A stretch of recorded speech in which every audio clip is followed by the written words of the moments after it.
समझा कर जवाब दिया राम को नहीं देंगे, लेकिन विश्वामित्र से मना कर दिया किसने? दशरथ ने।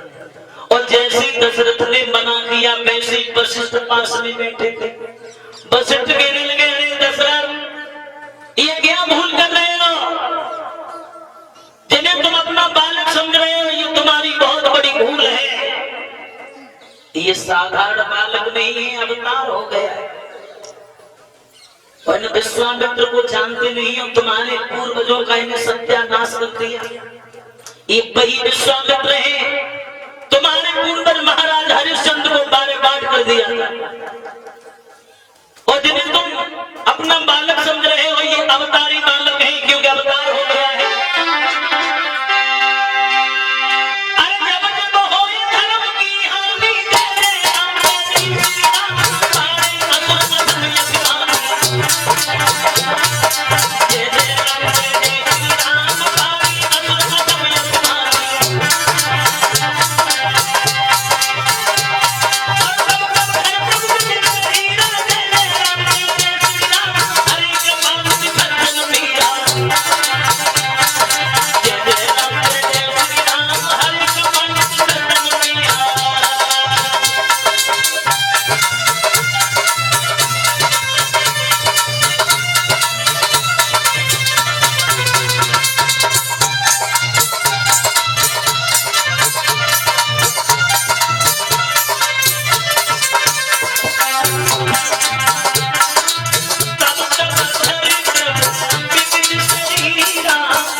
अवतार हो गया है, इसलिए मांग रहे हैं विश्वामित्र, तो देना मत सौंप देना।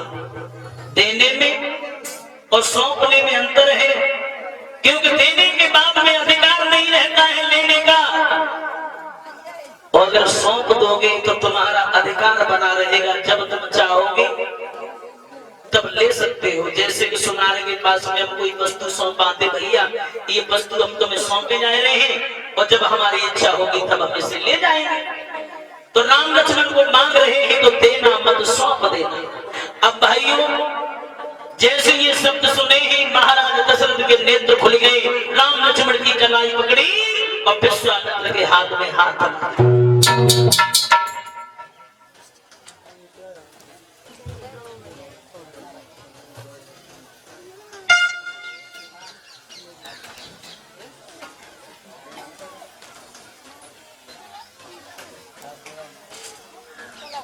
समझ आएगा जवाब दो।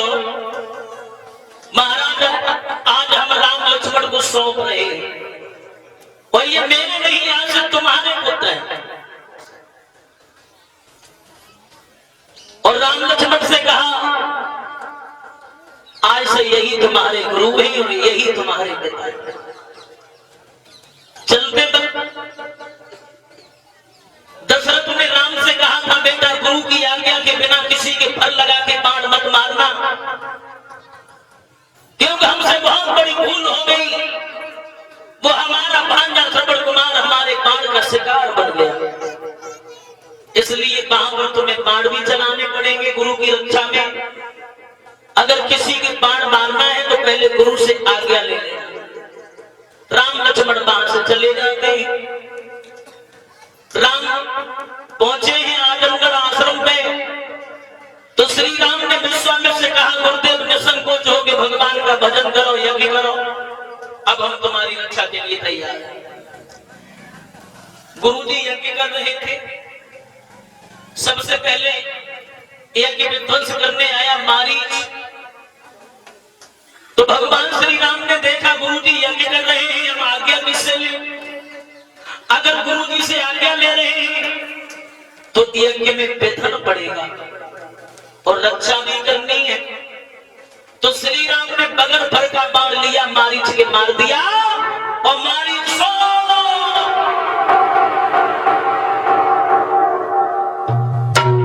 100 योजन की दूरी पर समुद्र के पार गिरा। मारीच की भी रक्षा हो गई, यज्ञ की भी रक्षा हो गई। एक दिन राम लक्ष्मण विश्वामित्र के पास में बैठे रहे, तो मारीच की मां जो ताड़का थी,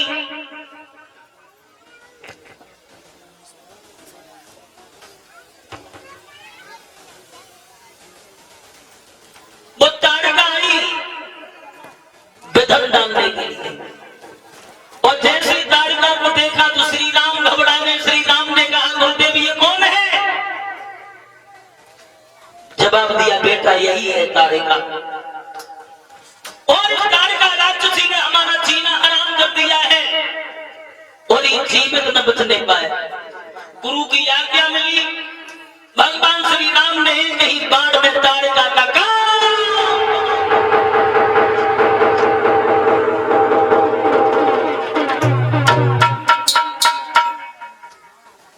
राम अवतार लेके आए तो मारा सबसे पहले तो किसी नारी थी। उधर कृष्ण अवतार लेके आएंगे तो वो भी मारेंगे तो पहले किसे? एक नारी पूतना। ये ताड़का और ये पूतना भाइयों दोनों वासना है और वासना को विवेक रूपी बाण के द्वारा ही मारा जा सकता है। अब इस तरह से ताड़का का उद्धार करते हुए इधर तो राम अवतार लेके आए और उधर जनकपुरी में जनक नंदिनी सीता जी ने अवतार लिया। पृथ्वी से सीता जी ने अवतार लिया और राम की अवस्था लगभग 8 वर्ष हो चुकी थी जब सीता का अवतार हुआ था।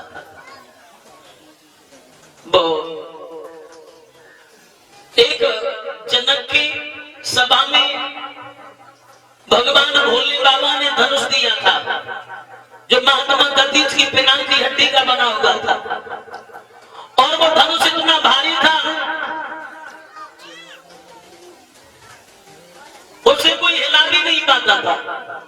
लेकिन एक दिन खेल ही खेल में सीता जी ने वो धनुष एक जगह से दूसरी जगह पर उठा के रख दिया।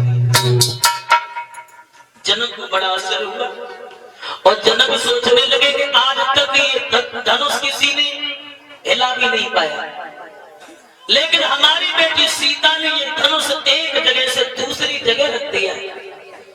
तो मैं ये प्रतिज्ञा करता हूं कि अब जिस धनुष को जो बहादुर तोड़ देगा उसी के साथ हम सीता का रिश्ता जोड़ देंगे।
पत्र भेज दिए देश देश के लिए। एक पत्र वहां भी भेजा आजमगढ़ आश्रम पर विश्वामित्र के पास में। श्री राम ने जब पत्र देखा है जवाब दिया, गुरुदेव ये पत्र कहां से आया है? जवाब दिया, बेटा ये पत्र आया है जनकपुरी से, सीता जी का स्वयंवर है। श्री राम कहने लगे, गुरुदेव कैसा है स्वयंवर? वो कैसी है मिथिला नगरिया? अगर तुम्हारी कृपा हो तो वहां हमें लेके चले। विश्वामित्र कहने लगे, चलो अगर तुम्हारी इच्छा है तो वहां बस चलेंगे। अब भाइयों विश्वामित्र के साथ में राम लक्ष्मण चले जनकपुरी के लिए। आगे आगे विश्वामित्र, पीछे पीछे राम लक्ष्मण थोड़ी ही दूर निकल पाए।